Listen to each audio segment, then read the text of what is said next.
Hello po mga kababayan, si Attorney Rogelio po 'to ng Batas Pinoy.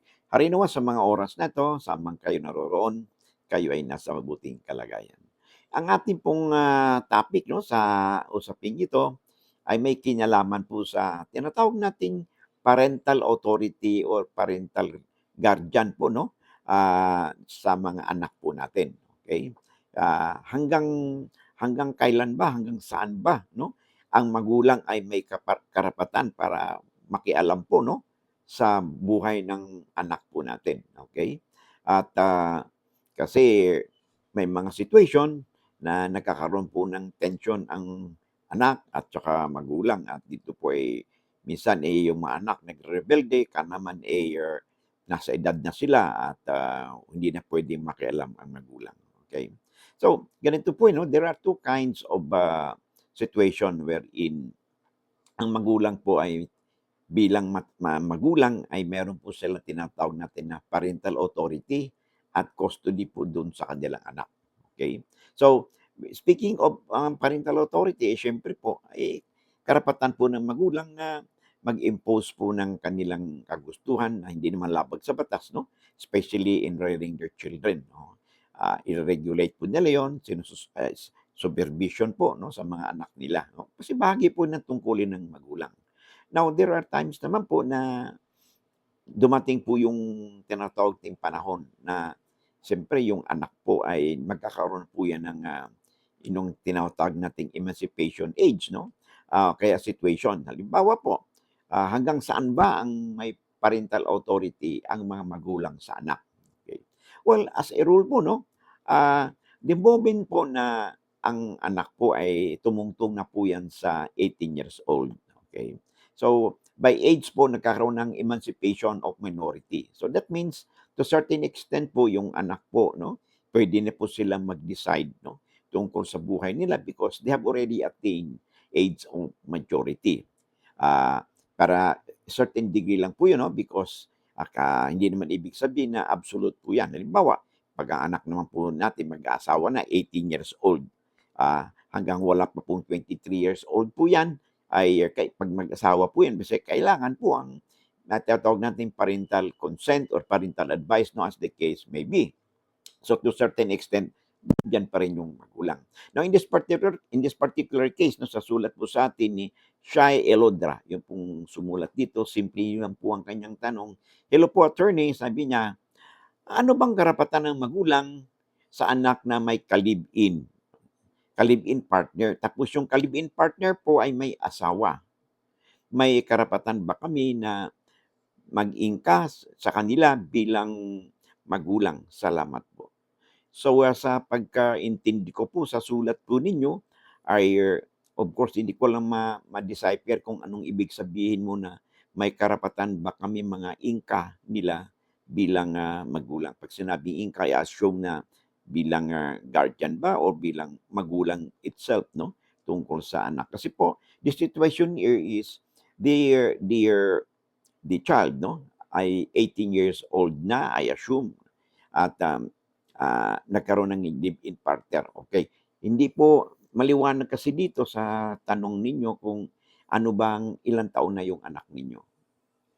'Pag wala pang 18 years old ang anak po ninyo at medyo may ka-live-in siya, whether aba'y puwede mo kayong makialam diyan 'no. In fact, puwede niyong makasuhan yung ka-live-in partner niya. Imagine that may asawa na 'no, at, nag-live-in. So, aba'y, puwede po niyong makasuhan niyan ng, child abuse 'no, under 7610 yung kanyang ka-live-in. Of course, yung ka-live-in partner niya kung may asawa na ito, puwede pong magkaso din po doon sa kanyang asawa 'no, at saka sa anak ninyo for adultery 'no. So, eh, er, i-ano natin 'no, ilagay po natin sa tamang perspective. Ngayon kung ang anak ninyo is already 18 years old at nag-live-in po 'yan, okay. Well, at ang masama pa nito ay, may asawa yung ka-live-in po niya. Well, ang magulang po 'no, can only do something 'no, to certain extent yung moral, ah,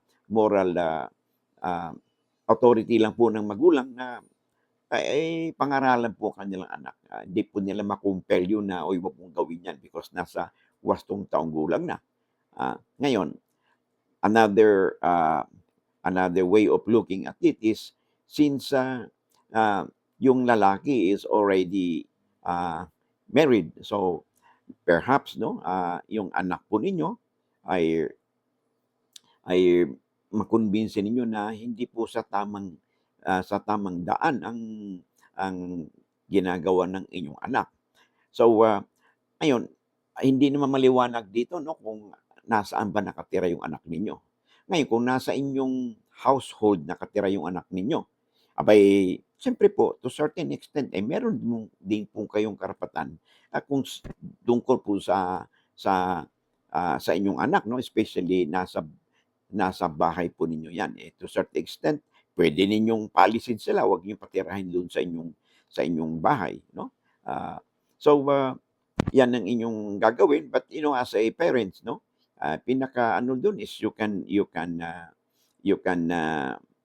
perhaps get in touch with the wife 'no, of yung ka-live-in partner ng inyong anak 'no, at, i-report po ninyo o sabihin niyo na yung kanyang, asawa ay ka-live-in po ang inyong anak. So, medyo personal at sensitive po 'yan but, when it comes po talaga sa, desisyon ng anak po ninyo kasi over 18 years old na po 'yan, ay emancipated na po siya in terms of minority po niya, okay.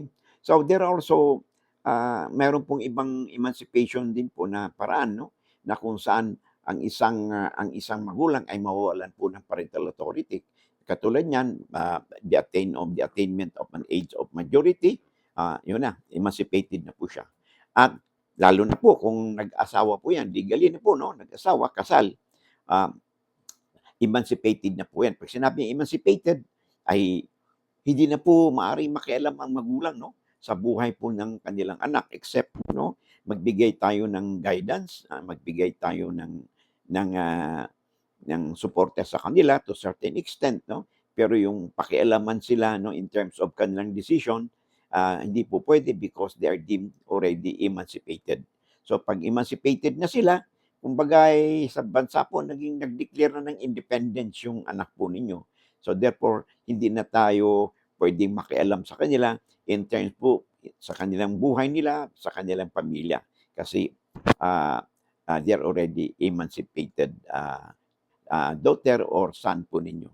So, yan lang po ang inyong maaaring gawin 'no, kasi dahil, legally po ay wala na po kayong karapatan 'no, ang magulang 'no, na pakialaman ang mga diskarte o desisyon ng anak kasi nasa age of majority na siya 'no, 18 years old 'no, at, yun nga desisyon niya niyan 'no, kung mag-live-in man siya at worst ay, yun nga may asawa pa yung ka-live-in niya. So, I hope nasagot po natin 'no ang katanungan po sa'tin ni Sheila Elodra. So, okay bago tayo magpatuloy, kung kayo po ay baguhan pa lang 'no sa ating channel and if you find our videos interesting and informative at kung hindi po pa kayo nakapag-subscribe, paki-click lang po ang subscribe, share, and like buttons po natin. At, at saka yung notification bell 'no, upang sa gano'n 'pag may mga videos po tayo, mga updates, you'll be notified at wala po kayong mami-miss na episode. At kung kayo po ay, hindi pa rin nakapag-follow 'no, kasi may bagong account na po tayo sa Facebook 'no, ay if you also were, paki-advise lang po 'no, ang inyong mga kaibigan din, kamag-anak, kakilala ninyo na ang Batas Pinoy po ay nasa Facebook na po tayo. Although dahil bago pa lang po 'no, hindi pa po tayo masyadong, napapalo o napapakinggan. So, it could be ma-appreciate po natin 'no, if matulungan po ninyo ang iyong abang lingkod na paki-share po 'no, ang ating videos, paki-like po 'no, para mahuli naman po tayo ng algorithm ng, 'yang platform po natin. At sa ganitong situation, marami pa po tayong ma-reach na mga kababayan, kaibigan natin 'no, or they could be your friends 'no, your relatives, your inyong acquaintances po ninyo or ito po yung mga OFWs po natin 'no. Because alam po ninyo ang batas po 'no, ay lahat po niyan ay hindi puwede tayong maka-escape diyan sa batas 'no. From the time kasi we were conceived, hanggang nagkaroon tayo ng pamilya, hanggang sa pumanaw na po ang isang tao, ay hindi po nandiyan pa rin po yung batas 'no.